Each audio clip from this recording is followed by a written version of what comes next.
Welcome to Business Agility Now, the podcast powered by Scaled Agile. I'm your host, Adam Mattis. This is the place to get advice, stories, and perspectives to help you work differently and build the future. Thanks for listening and subscribe to the show wherever you get your podcasts. Mr. Jackson, if I am not mistaken, this is the first time we've done this. This is the first time we've done this. I've been long time listener, first time caller.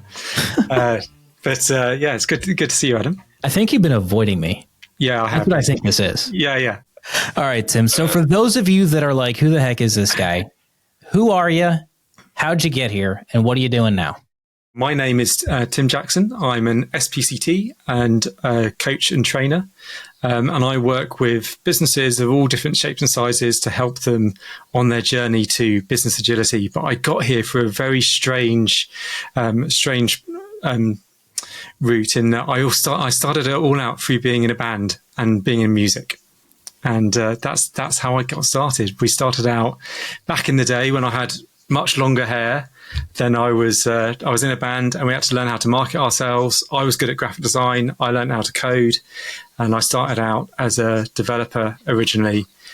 Built my band's website, started to build other bands' websites. Then that got into businesses, and eventually I decided that I was done touring and all of that stuff. So I decided to move into doing development and stuff full time, and then found my way into agile and product management and stuff from there. So it's been a bit of a whirlwind, but that's where I am.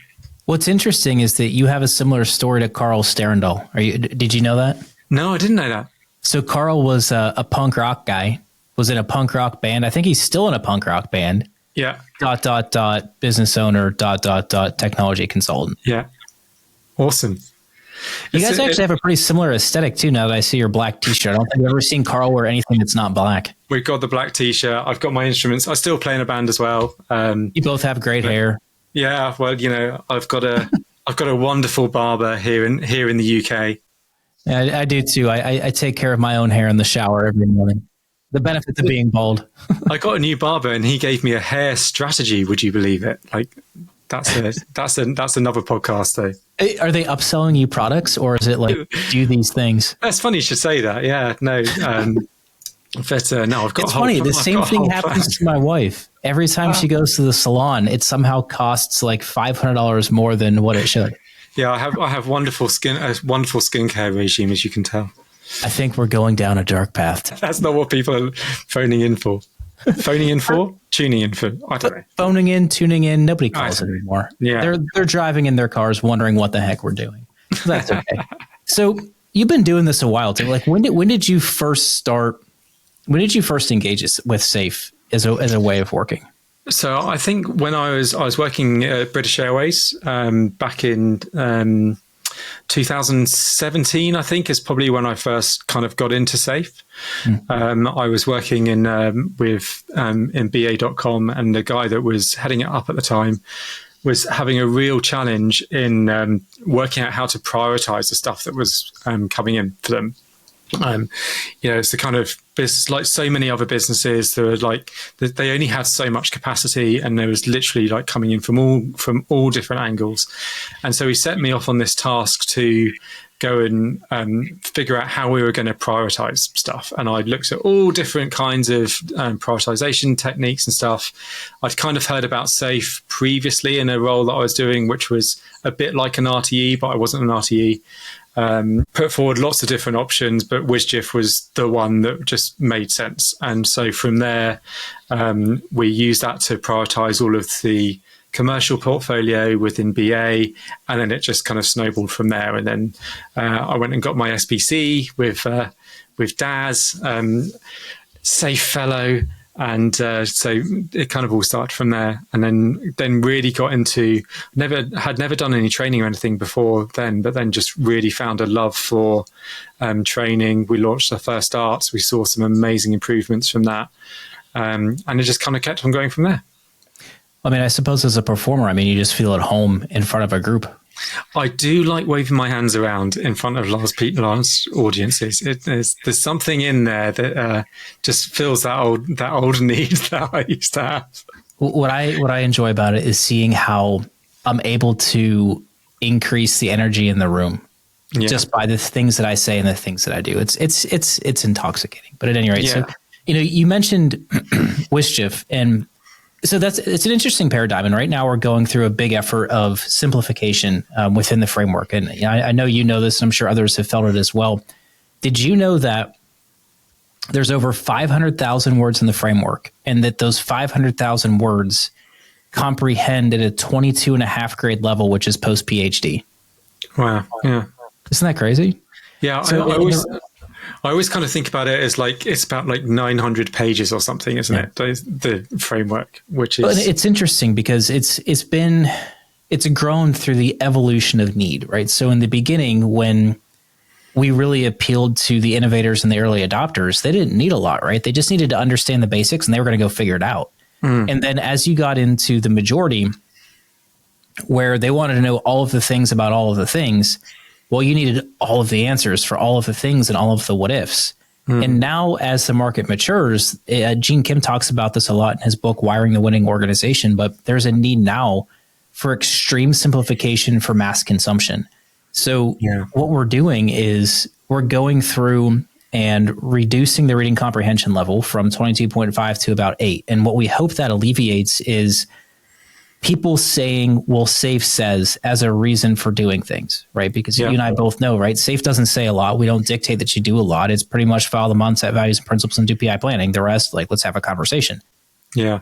So we figure that the easier it is to comprehend, the more well-founded conversations people can have. And then we're also changing the modalities so that you can watch videos about framework articles, you can listen to them. Every article will have the TLDR so you can get the gist.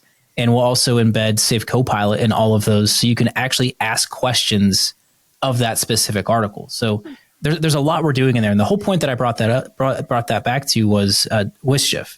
And we had a conversation recently about, well, what do we need to do with Wischief? And the answer was, well, nothing, right? There's really nothing to change there because the value isn't in telling somebody exactly how to do it. The value is in that we have different conversations in how we derive the values for each one of those parameters. So instead of just saying, well, you're a VP, but I'm an SVP, so I win, or like pick any other argument, we're actually having conversations about the work and value and how little can we do to drive the outcome. And that's the whole goal of Wischief, right? It's not about getting really good at assigning values. It's about those conversations.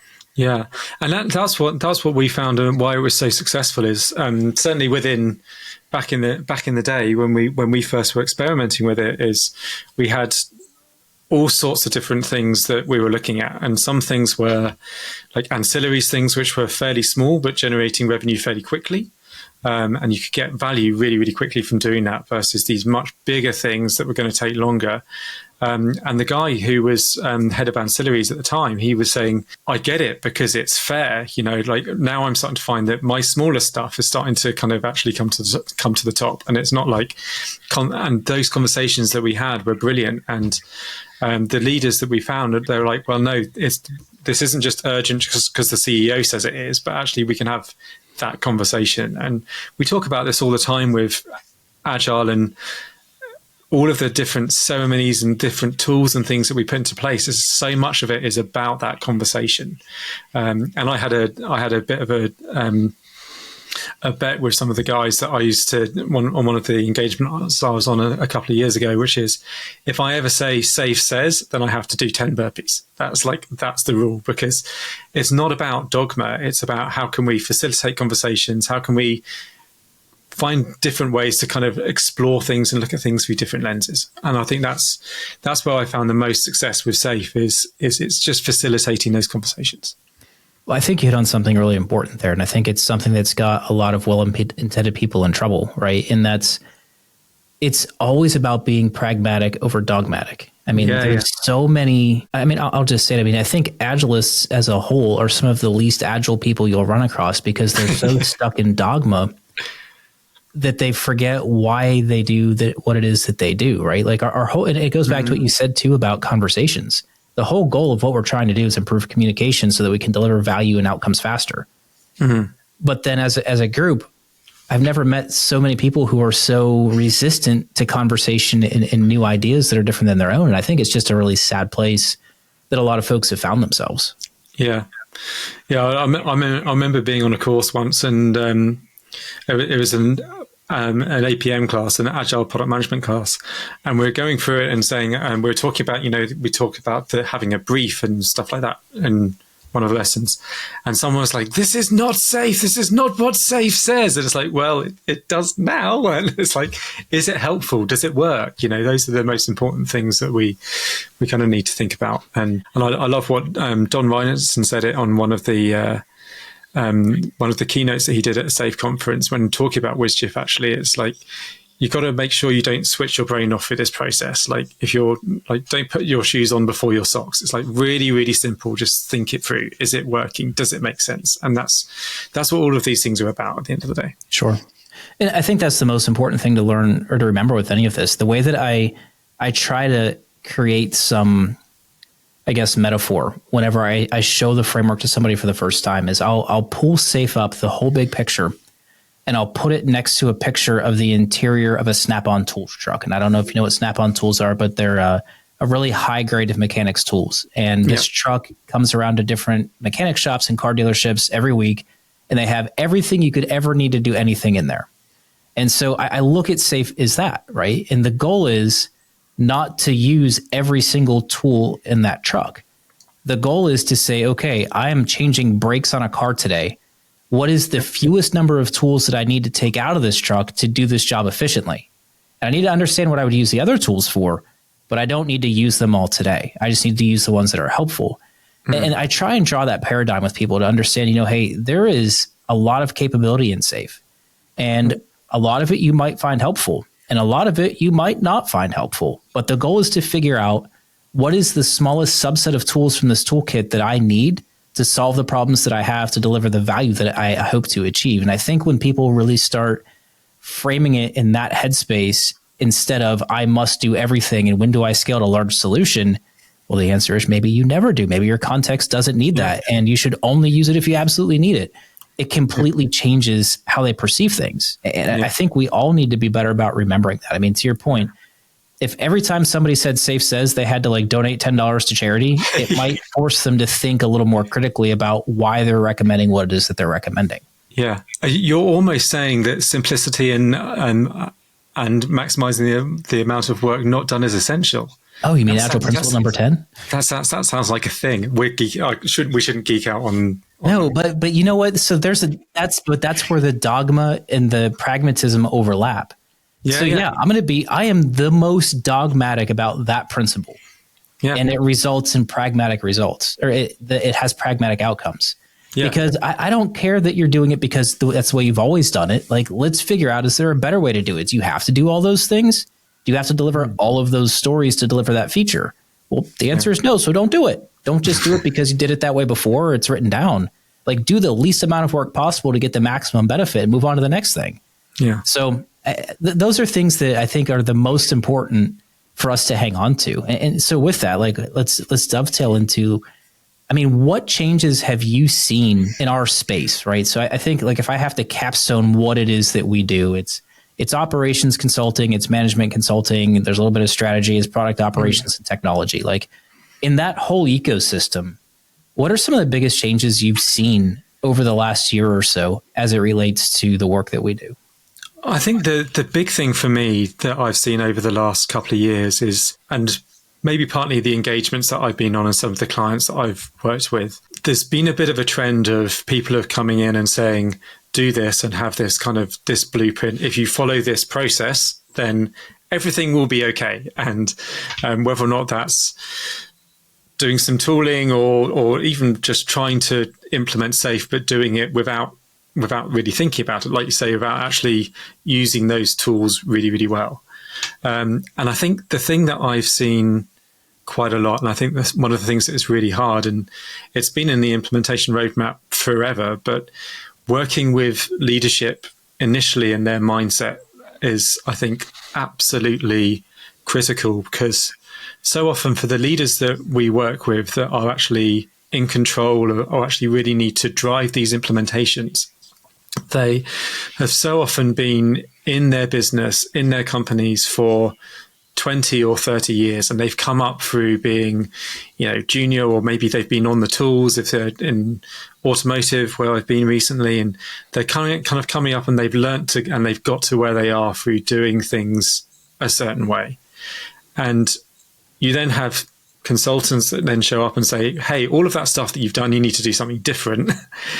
And you're just kind of turning your brain off, or not having the EQ that you need in order to actually really help solve the problem, because it's not just a process problem. It's a lot of it is around mindset, and it's hard change. It's a lot of like actually understanding, well, where do I fit in this world? And we cover it in Leading Safe and things, but I think so much of it goes into a lot more depth in terms of really what is going on for the people. And so I've wanted to do it for a long time, but I've been really kind of digging in a lot on executive coaching and starting to try and not just go in and just tell people what to do. There's a great book called The Advice Trap by a guy called Michael Bungay-Stanier. I don't know if you've read it, but he talks about taming your advice monster, and how it's so easy for us to jump in and say, oh, Safe says, or I know I'm going to use this tool, but actually digging more into the people and what they're actually experiencing and what they've tried before, and maybe why those things haven't worked, I think it's just really, really important. And there was a leadership team that I was working with a couple of months ago, and they said, they're just so tired from the change that has been kind of thrust upon them by people saying, here's the answer, this is the thing, do this, have stand-ups and everything will be okay, install Jira and you'll be agile, And I think we're starting to see just fatigue around agile, because like you say, there's well-meaning people that are coming in and saying, being maybe dogmatic or simplistic about it, but not really taking into account that kind of hard change for the people as to what does this actually mean for me. So I think you're touching on something really important here, and it's another little bit of a rub that you'll see in our community, right? It's this notion of consulting v coaching. Yeah. And I think a lot of, again, well-intended people believe that they're different, right? They believe that if you're a coach, then you never consult, or if you're a consultant, you never coach. And I think it's a lack of experience on both accounts, right? Because to be a great consultant, you need to know when to consult and when to coach. And you need to have both skill sets, because there's times where as a consultant, it's absolutely appropriate to answer the question. Yeah. And then there's other times where it's absolutely appropriate to guide and walk and seek to understand and arrive to a different outcome. And I think too many folks look at that as entirely different camps. And another thing that I think is important that what you mentioned is that in order to be a great consultant, you needed to have done the work in the past, not necessarily the specific job in the specific enterprise, but at least worked at that altitude. I think if you read the interwebs, right? People are always complaining about leadership. They're always complaining about management. But have they ever been in those roles? Do they understand the pressures? Do they understand what's being asked? Do they understand the incentive structure? Do we really believe that these people are so naive that they don't understand a different way of working or why it's important? Do we believe that they can't see that? But do we also seek to understand the other drivers that are maybe pushing different behavior? And I think there's too many folks that are so quick to attack or tell or command without first seeking to understand the entire picture. And I think that's one of the most important things in consulting. And it's one of the reasons why I love doing discovery so much. I mean, before I stepped away from consulting, my entire world was discovery, engagement architecture, and then quality, right? So we would figure out what the problem is, identify the problems to solve, figure out how we anticipate we're going to solve those problems, over a roadmap, and then staff and execute.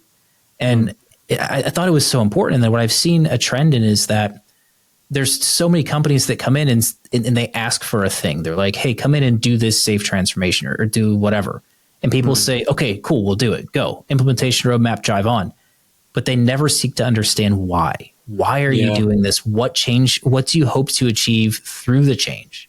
That good discovery work, that good consultative practice is so critical in assuring positive outcomes. You get to understand the people, the operating context, the politics, and the personalities. I mean, again, of all the people involved. And you can't, I don't believe you can start any engagement, let alone a safe engagement, without doing that pre-work first to build a good collaborative plan together. Yeah, it's so true. And I think so many of the engagements where I've worked on where, quite often we get brought in, after something has already been kicked off. And so often you kind of look back and just try to understand what that really real problem was that they were trying to solve in the first place. And, we talk so much about just getting the information that they requested, or they might, like you say, they might come and say, right, we want to do a safe transformation. But going in and, like you say, doing that discovery properly and actually understanding like why, and like maybe it's one of the things that we say all the time on safe training and things is like the golden rule of scaling is don't scale. It's like maybe that's not the right answer for you. Maybe there's something else. And I think it's so true. Like getting that discovery piece right at the beginning is absolutely critical. So let's dive in a little bit to the executive coaching piece. I think I want to pick on this too, because just like every consultant wants to brand themselves a portfolio coach, every consultant wants to brand themselves a speaker and an executive coach. Yeah. But I think we can all recognize that for every 10 that say it, there's maybe one that does it well. Yeah. So from your, and that's not to throw shade at anybody. There's people who have been given the opportunity to do the work and who have maybe found some success doing it.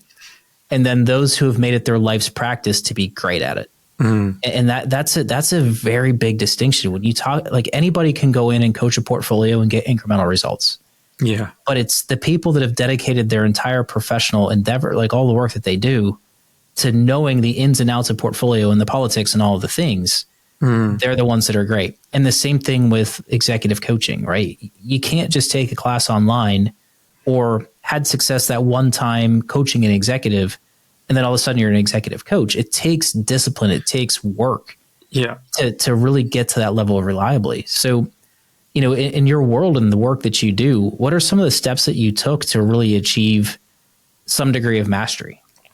Well, I mean, at the moment, I would still say that I'm a baby coach in terms of, when you start to really like delve into it, then you start to kind of realize just how little you really know. And like you say, this like the truly great coaches are like, they have been doing it for years and years and years. And, I was in that camp where I would say, I was a scrum master, I was a coach. I worked with teams and I thought I was really good. But I knew that there was kind of something a lot different and deeper about it. And so I went on this brilliant course at Henley Business School over here in the UK, really, really well renowned. And the first coaching session that I went, that they do we do these kind of coaching demos with the proper master coaches that are then coaching us as a cohort, because you can't really be a true coach until you've been coached. There's a lot of internal work that you need to do. And in that moment, someone was being coached and there were 27 of us or so in the cohort.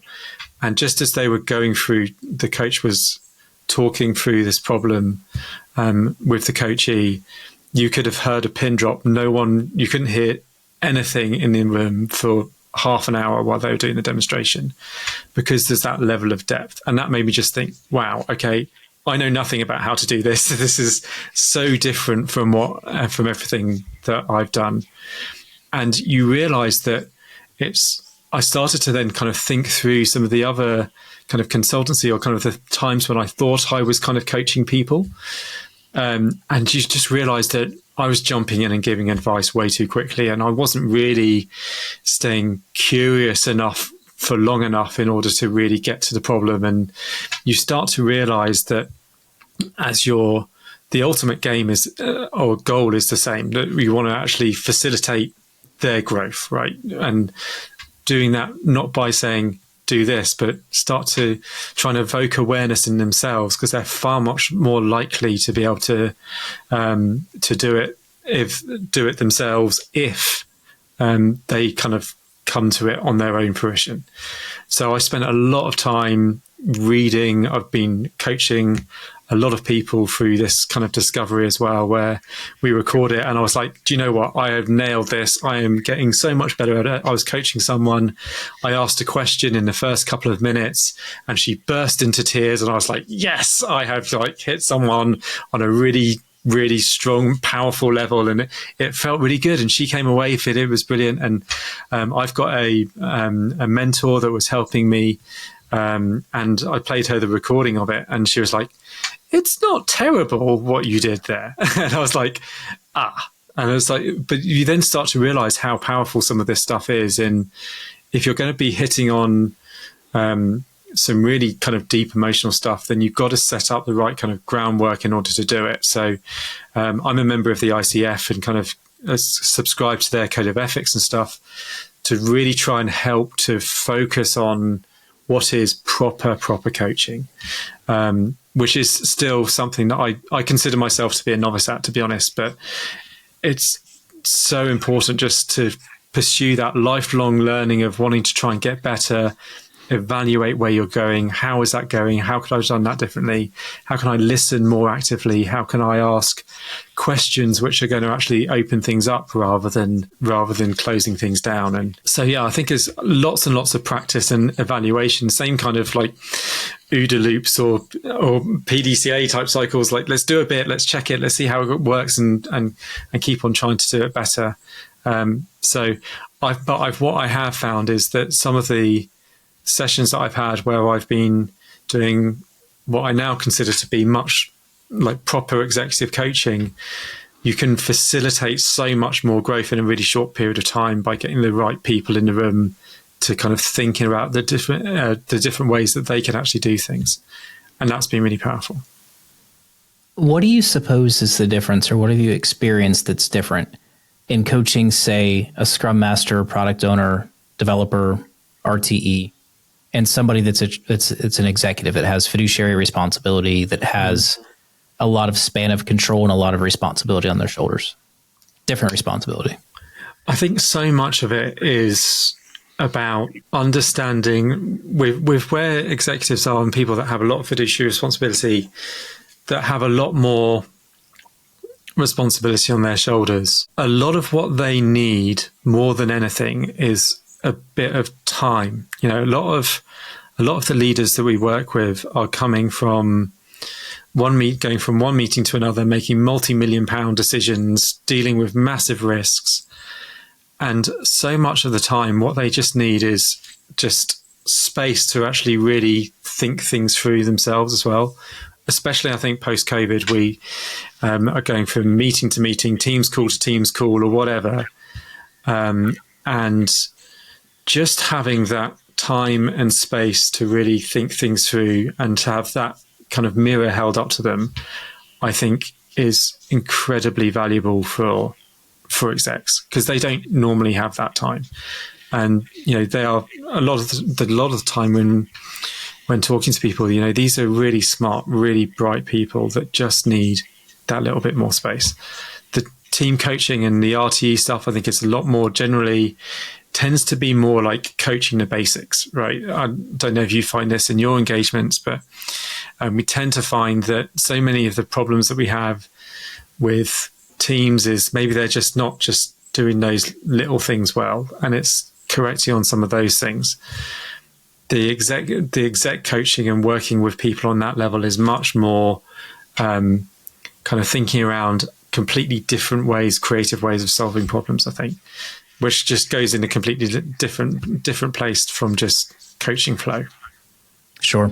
Well, and I think that's what you hit on there is the difference between what people understand coaching to be and what it is, right? Mm-hmm. So it's not going into a team and helping them do flow better.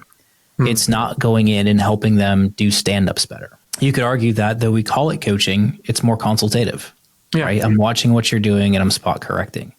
And look, and I'll be honest, Tim, like my disposition is not coaching. I I fear it. For a lot of the reasons that you said, right? I mean, I am not going to be the one that sits there and holds a mirror up to you and helps you figure out how to solve some of the issues that you have. If I'm quite honest, it's because I don't want to I'm not ready to do the work on some of those things that I have to work through. So who am I to come in and tell you what to do if I have yet to deal with some of those things on my own? So when I come in, it's very much, it's consultative. It's like, let's figure out the problems to solve. Let's strategize about how to do it. Like, let's do it together. I'm not comfortable having those deep coaching conversations. I went to a Lisa Adkins class a lot of years ago, like her coaching boot camp, and I quit because I carry with me a lot of baggage from childhood, a lot of baggage from my military service, and I'm not comfortable rattling the chains on those boxes. So like, I know for me and how I approach problems, I know what my weaknesses are. There's no one more aware of my downfalls than me. And I will build my team to supplement those weaknesses. So when it comes to coaching, I think the first rule is, I mean, like the Hippocratic Oath, do no harm. So if a conversation tips to a point where we need to go into some of those darker, harder areas, I tap out and I bring somebody else in because I know I'm not equipped to do it well. Yeah. And I think that's the most important thing for anyone in this capacity to know is, again, what is your natural disposition? Yeah. Have you built the skills that you need to help, and also know what your limitations are and bring somebody in that can help when you reach those limitations? Yeah. And I just couldn't agree more. And it was the conversation I was talking about earlier with one of my coachees, where I kind of thought because I'd kind of asked a question and it made someone cry, I was like, I've gone deep. But then what my mentor said was, because of the way that you did it and because you didn't set things up in the right way, then you didn't have that safety. And you didn't you were on the verge of, you could have done damage in that moment. And because dealing with those kind of things does take a lot of skill. And that's why I consider myself still to be baby coach, because there's still so much to learn in this space. And I'm really wanting to delve a lot more into cognitive behavioral coaching and stuff like that, because I think there's so much about what we carry from us that helps us to, or it makes us who we are, right? And I'm finding that leaning into some of that and some of the baggage that I've got from my childhood is making me better at what I do. And ultimately, I'm all about helping people. That's how I got into this game. It's the classic Simon Sinek, find your why. For me, I just love to help people, and I'm finding that by practicing some of this stuff, it's just helping me to do that in a much deeper and more meaningful way. In your opinion, where is the line between coaching and psychology? And so obviously they're intertwined, but at what point do we lean out from coaching because we're not qualified psychologists? I think you've got to, it's like you say, you've got to know your lane, right? Because there's so much that if you go into cognitive behavioral coaching, for example, which has got its roots in psychology, where you kind of might look at an activating event, and then you look at the consequence of your action, and then what you did, and then you can look at what your core belief might have been to say, well, was that or was that not true, and then how can you work something through from there? There are elements of that where we're very forward looking. But knowing where you're kind of going out of that and into psychology, I think, again, that's a whole nother ball game, which, psychology, I'm even more baby in. But you've got to be careful to know where that line is. And I think there are certain things that we can understand about we don't have time to go into it now, really, but understanding where some of these helpful tools to be forward-looking can come from in order to actually provoke some kind of action versus kind of more deeper kind of psychology and therapy. Sure. But I think it's important to also know when to hit the brakes. Yeah. Right. Because you can inadvertently, and this has been my apprehension with it for a long time, is I don't want somebody that is well-intended to accidentally kick over a stone they're not going to know what to do with. Yeah. So it's important to know those limits. And one of the things that I love that you've said a few times is you've referred to yourself as a baby coach. And what I find is, so like in some of the work that I do now, I've never met an SPCT candidate or nominee who doesn't know everything. Yeah. I've never met a safe fellow who thinks they know anything. Yeah. And there's a lot to the whole concept of the more you know, the more you realize that you don't know. Yeah. And I think it's a really important thing to be. And I think that comes with maturity. I think it comes with depth of understanding and just being inquisitive as well. It's impossible to know all of the things about all of the things. Yeah. You can gain insight through experience, but all that experience does is teach you how much more there is to learn. And the more experience you gain, the more there is to learn. And I think if people took only one thing away from this whole podcast, it's that. Yeah. Right? There was an MTV show that I often quote from way back in the day. It was called True Life, and their tagline was, "You think you know, but you have no idea." Yeah. And I think that plays true for so much of the work that we do. And when you talk about advising roles that you've never had, you can have a lot of assumptions about the role, but unless you've held it, you have no idea. And that's so true and in so many things. And I think people need to really embrace that as a superpower. Right. Yeah. You can come to an engagement of any type with a lot of experience and a lot of background and a lot of credentials. And what that's really doing is giving you more permission to say, I don't know, let's figure it out together.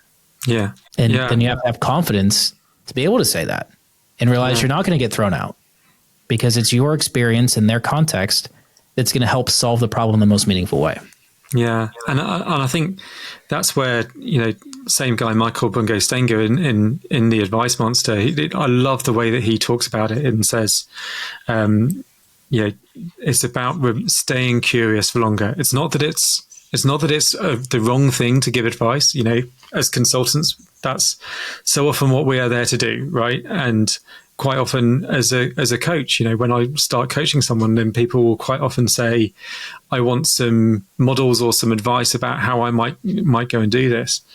But like you say, like just knowing that you don't know everything and being curious and actually digging into a couple of levels beneath perhaps where they had thought they were going to go initially is, I think it's just, if we all did that, we would all be better consultants as well. If we came in, there's one of the greatest coaching question. We'll give it away for free.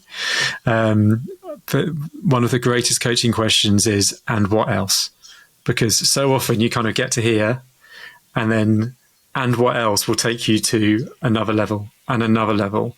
And if you can get to bottom of that, then it's a bit like doing 5 whys really with people. And like where you're going to get to a point eventually where they're going to go, okay, that is actually it. Now, what do you think we might be able to do about that? Because so often that when you go in on an engagement and you do start off your discovery, that information that they requested or that thing that they wanted to do is probably not actually really the thing. There's something behind it and something deeper that if we're going to advise people properly, or if we're going to understand and get the most out of what we're going to do, truly understanding that root cause is going to be so much better. 100%. Tim, I think that's a great place to wrap this up. Is there anything that you would like to leave the people with? Contact info, where can they find you? So you can find me on LinkedIn. That's probably the best place. I'm really active on there. I'm putting out quite a lot of content at the moment around this because I'm just getting so passionate about it and finding it so helpful. So find me on LinkedIn.